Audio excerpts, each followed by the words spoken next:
Hello everyone, my name is Lowko and welcome to another StarCraft 2 video. Now what I got for you today is a really exciting match of Protoss versus Terran, and the reason why I'm so hyped to be casting this game is because both players in this match have recently returned to StarCraft 2 after not playing the game professionally for a couple of years. I'm not entirely sure as to what the reason is. I know that the Terran player recently completed his mandatory military service over in South Korea. I'm not entirely sure about the Protoss, but regardless, let's go ahead and get started today by introducing the players. Spawning here in the top left-hand corner of Dreamcatcher LE and playing with the red Protoss probes.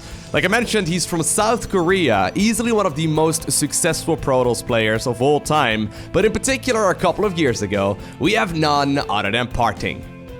And his opponent spawning in the bottom right-hand corner. Some may call him a legend of StarCraft 1, but he's definitely one of the strongest players that have ever played that game. He's now playing StarCraft 2. After completing his military service in SC2 or in South Korea, he decided to return to SC2 as well. We have none other than Fantasy. So this should be a really good match. Oh, well, would you look at that? I was just gonna say, Parting likes playing these really aggressive styles. He's one of the pro gamers who's not afraid to just simply play Zealots and Stalkers a whole bunch. Curious to see if that's going to be in this particular match as well. Now there is a gateway over at home as well, so Parting definitely, he's saving up Chrono Boost though. He's definitely planning on playing rather aggressive here. I think he's just gonna, I think he's just simply gonna go for a whole bunch of Stalkers right once the Cybernetics core finishes. This is essentially like a two-gate opener, right? Except that this won't be scouted for another little while, and the reinforcements will get here quite a bit earlier as well. Now that probe right there, did you see that? That probe misstepped on purpose. Someone give that probe an Academy Award. That was beautiful. Basically, Parting wants that command center to be delayed, and he needs to pretend as if he's blocking it, but he, you know, just idled there for like a half second just to try and make it look as if as if he was making a mistake. Now, Fantasy is scouting around. Alright, this is really critical. If he would have sent this Reaper straight across, he would have been in a lot of trouble, but there we go.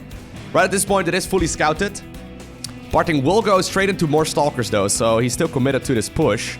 The Reaper will be out on the map for the time being. Command Center immediately cancelled. Bunker now coming up. So Fantasy does know how to respond to this. Very important that he responds really quickly, because Parting is going to continue the aggression right here with a pylon on the low ground.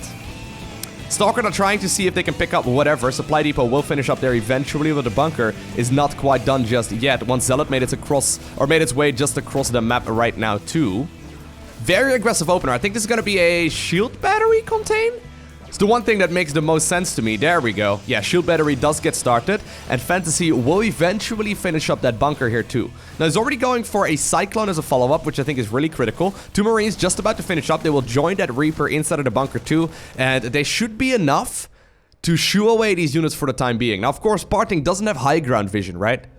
This is not like StarCraft 1. It works a little bit differently. Fantasy must be very happy about that. Or I guess in StarCraft 1, there's always a chance you miss as well, right? When shooting up towards the high ground. But there we go. Shield battery finishes up, and Parting is sort of setting up like a soft contain. I actually think he should try and see if he can take the Nexus here in just a little bit. There is still that Reaper out as well. Cyclone is needed for now at home, but I think that Fantasy, he's following it up right now with a starport. So he does know how to respond to this. It's one of the key characteristics about the StarCraft 1 pros in particular.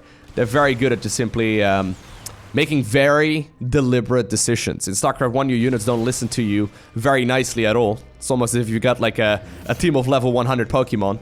You know, like they simply don't listen to you very well anymore. That's kind of just how StarCraft 1 worked. Or I guess works. There's still a lot of players playing that every single day. They listen to you, but not always, right? It's always a little bit tricky. Anyway, Fantasy hitting a bit of a supply block here. I actually think he actually may have hit one a little bit earlier as well. Slight misstep there. That might very well because of the fact that he's under a lot of pressure, of course. Parting still just simply sitting back here, trying to see if he can deal more damage and make more and more units move across the map. There are now quite a few Marines available, and yeah, with that medevac now finishing up, Fantasy decides to load up all of those Cyclones into the medevac too. Now, at this point, Other than one Stalker, there's not really a whole lot available here at home. Parting is following this up with a Nexus on the low ground, which I really like. I do think that's the correct option. But so far, this is a very much so Parting-esque game. He likes playing these really aggressive styles, and while this may be a little bit more aggressive than an ordinary Protoss player, he is going to be in a little bit of trouble now, though. Look at that. All right, the Cyclones have arrived. There's definitely not enough defense here for these units for the time being, and it does look, yeah, Parting is actually now making the walk of shame. Making a walk of shame with all of his Protoss units, moving them straight across the map. He did not notice that the medevac moved out. And that does mean that Fancy is going to be able to continue the aggression for a little while longer. So, 6 SCVs went down, 6 probes, or I guess make that 7 right now, went down here in total too. Stalkers did manage to make their way across, and they should have their blink upgrade. Yeah, they do have their blink upgrade done. But, oh, close call there. Medevac does manage to just barely get away from it. Now, Fancy did start up a command center during all of that, so that's really important. And while that was all going on, though, I really like this position here for Parting. I mean, supply-wise, he's currently behind because he's up against Fantasy, who doesn't really miss a beat when it comes to macro. Other than that supply block we saw earlier, and actually, are you kidding me? Did he just hit another supply block? I was just complimenting his macro. Wow, alright. Very uncharacteristic play there, actually. He may just be a little bit nervous for this game, or maybe just not entirely comfortable. Obviously, this is what Parting does, right? This is what he's trying to do. Now, the Stalkers, actually, they're sneaking by. There is an Observer waiting on his high ground. Blink is done. I think he can go straight into the main. Yeah, he knows that all of the Terran units are out on the map. Now, there's a single Liberator on the other side of that as well. That one is going to try and be a bit of a nuisance. But while this is all going on, right, the Stalkers are trying to pick up whatever they can. The one Liberator, once again, rerouting itself. Parting will have to move there, just moving at the final possible second. And Parting, while he does lose the Observer there, is now getting some additional style points, blinking the Stalkers towards the low ground individually. And both players, once again, end up losing a bunch of stuff. Now, by the way, these supply blocks here for Fantasy have all been relatively minor. It's not like he was supply block for a very long time. It's just uncharacteristic to see that at this level of play. Usually not something that would happen, in particular from a Brood War pro. Like, these guys are very, very methodical with their decision making. But obviously, they may still just be a little bit rusty as they've only returned to SC2 a couple of months ago. I think Fantasy returned maybe like 2-3 months ago or something. I think Parting has been playing for a little while longer again. I'm not entirely sure, by the way, why Parting took so much time off. He may have just completed his military service as well. I tried looking it up, but couldn't really find a whole lot of information about it. And anyways, this is exactly what I was talking about earlier, right? Parting is sticking around with just simply a bunch of gateway units.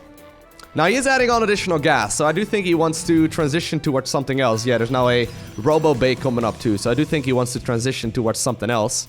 Fancy, though, doing the Brood War thing, positioning his army very, very deliberately. Some Marines on the low ground, some on the high ground here as well. But once again, the Marines are gonna have to face off against a whole lot of Stalkers. Parting, once again, playing this super aggressively, right? Not really giving his opponent a break. No wiggle room here, no time to breathe. The super aggressive Protoss style, I like this a lot. He's going really deep into that Terran base, though. Now, even going after the tech lab right here as well, that's researching the upgrade. Oh, that was super sexy. Did you see that? Oh, he knew that that siege tank would hit away at that Stalker, so he used the friendly fire there to split that one Stalker off and to try and finish off the... oh my god, that was super sexy. Finish up the tech lab that way. Still, he did lose pretty much all of the Stalkers there while that was going on. And while he's definitely not in a bad spot, units lost, well, it's pretty much dead even at this point. Once again, though, the Stalkers are going to continue on with their aggression. Raven now gets picked up, very expensive unit. There's a couple of Adepts now joining in as well. Maybe he's getting a little bit too aggressive now, though. I don't think he can warp into that main base, and it does look like Parting will be deflected here for the time being, but he's not done. He's not done. Just continuously harassing the Terran here. Now, he's going into Disruptor. Okay. There's now finally a Forge coming up, too, which I really, really do like. Obviously, the thing is, once you play the Marine Marauder style, right, and you get to like 100 plus army supply, you will absolutely smash anything that's based around Stalkers and Zealots. Usually Protoss players need some sort of splash damage in order to properly deal with all of that. Now, there are Disruptors coming up. They're not as reliable as, say, for example, High Templar or maybe even Colossi, but they are very, very good, and I do think that they fit Parting really nicely. And once again, right, here we go. Moving super aggressively up towards the high ground. Warp Prism unloading a couple of those Adept boys as well. The Adepts are being split up right now into that Warp Prism, and they're moving towards the Natural. Fantasy is not catching a break. Parting is not giving him even a second to breathe. Displaying hyper aggressively once again, picking up the adepts there. Beautiful work. Aggressive shell did just finish up. And I do think that Parting can eventually be pushed back. But Fancy hasn't stabilized yet. Now, army supply-wise, he's been keeping up, right? That macro finally kicking in here. Even though he hasn't been in a phenomenal spot, he's still holding on here, right? And while he has lost a lot of units, economically speaking, he's in a good spot. And supply-wise, even ahead right now. Well, I say that and Parting warps in, but there's now a third Nexus coming up here too for Parting, so he's going to continue his dominance. Going for the double Forge, which I really, really do like, and there's now already 3 of those Purification Novas available here too. Fancy, though, ended up losing one of the Siege Tank there with, once again, the Stalkers blinking up towards the high ground. Well, Fancy is trying to set up a bit of a surround there. I think that was spotted, yeah. So at this point, these Stalkers are doomed. And Fancy will finally be able to push them back and potentially stabilize. What an aggressive game. I really like this. So Scan will confirm that the majority of that Terran army, or rather of the Protoss army, is out on the map. But close to home at the very least, so Fancy should be able to maybe go for some aggression. Looks like he's loading up all of the Terran units into the Medivacs. So he's gonna go for what looks to be a bit of a doom drop. Now Parting is looking around, he knows that something's not right. He noticed that it's not in the middle of the map. Using his observers, he's got another observer here though. Oh my god, Parting. Showing us that he's still a very, very strong player. This will 100% be spotted, and Parting is already warping in Stalkers in the main. Beautiful movement there. Really, really well done here by our Protoss player. Fancy, though, doing fancy things ahead in supply. It's so scary. You would imagine, right? Considering how much pressure he's been under. Ooh, hold that thought. Yeah, no, the Medivacs are, they are dead. But considering the amount of pressure he's been under, you would imagine that Terran would be behind right now supply-wise. And even after losing, like, pretty much all those units here, he's still in a pretty good spot. Here we go, though. Disruptors will finally be forced to use that Purification Nova. But Fancy picks up and gets out of there. Now, obviously, if there's one thing that Fancy is very good at, it's microing his Terran units against Reavers and Shuttles, right? Kind of feels similar to Disruptors and War Prisms. At the very least, I can imagine. You're gonna have to box around and split really, really quickly. But there's no denying that Parting has been able to play the game that he likes to play. Going for this really aggressive style, not something we usually see, right? Usually it's actually more so the Terran player that's the aggressor in this matchup, but Parting showing us that it's definitely possible to go the other way around as well. Alright, so more Zealots, more Stalkers coming up. Does he have charge? He doesn't have charge. No, there's no charge, but 2-2 upgrades have just started up. Oh, that's a lot of Terran army though, and this is what I was talking about, right? Once you get to a big amount of army, the Disruptors are not gonna... Well, they can deal a lot of damage, obviously, but the Marines and Marauders are gonna be phenomenal against the Stalkers and Zealots in particular. You kind of need something very reliable when it comes to splash damage. Now, obviously, with one Purification Nova, this game can be it. Like, that can be over, right? And Fancy is forced to set up, like, this really massive concave because of the Disruptors. Ooh, that's a lot of units, actually. Some of them actually... No, that wasn't actually a lot of units. Fancy picked them up in that Medivac. Beautiful play there. Now, there's nothing out on the map here anymore for Fancy. No drop play. Just barely gonna run away there once again. Beautiful micro so far against these Disruptors. Just need to be careful, though. Purification Nova once again activated there. A couple of Stalkers moving forward, too. Obviously, Fancy needs to be careful, but so does Parting, right? He knows that this is a very slippery slope. Obviously, Disruptors do splash damage to their own units, too, so it's very risky if you get a lot of Zealots. Now, finally, charge does get started. Feel like that one is kind of late. 2-2. We'll finish up here in just a little bit. Once again, though, that's a lot of Medivacs loaded up. They're gonna once again be blinked on. Fancy trying to see if he can deal some damage. A lot of the Disruptors were picked off on the other side of the map, too, but I don't know if that was really worthwhile. Looks like Parting has been doing a phenomenal job, playing super aggressively, but then also picking up all of those units in the Medivacs. Then again, though, Fancy is now making a move across the map. Parting has been flooding a lot of resources, right? Fancy not dropping the ball in macro here anymore. There we go, once again, a lot of units are being warped in, mostly Zealots at this point. Charge upgrade is not done yet. And this is a really scary map for siege tanks in particular. You can siege them up in really great positions. Stalkers trying to see if they can maybe engage here. Not entirely sure about this, but obviously the siege tanks, while sieged up against the wall, can still shoot over the wall. Don't ask me how that's physically possible. I have no clue. Once again, though, a lot of Zealots will be warped in. That one pylon actually very low on HP, a little bit risky there.